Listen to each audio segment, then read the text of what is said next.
ગાંધીધામ મહાનગરપાલિકા બન્યા બાદ યોજાઈ રહેલી પ્રથમ ચૂંટણીને લઈને રાજકીય માહોલ ચરમસીમાએ પહોંચ્યો છે।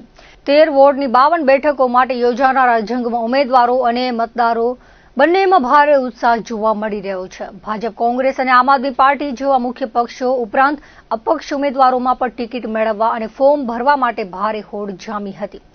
ફોર્મ ભરવાની પ્રક્રિયા પૂર્ણ થયા બાદ આજે સોમવારે સવારથી જ વહીવટીતંત્ર દ્વારા 197 ઉમેદવારી પત્રોની ચકાસણી હાથ ધરવામાં આવી હતી।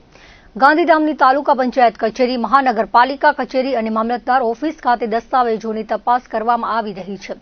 મળતી માહિતી મુજબ બપોર સુધીની ચકાસણી દરમિયાન કુલ 3 ઉમેદવારી ફોર્મ અમાન્ય જાહેર કરવામાં આવ્યા છે।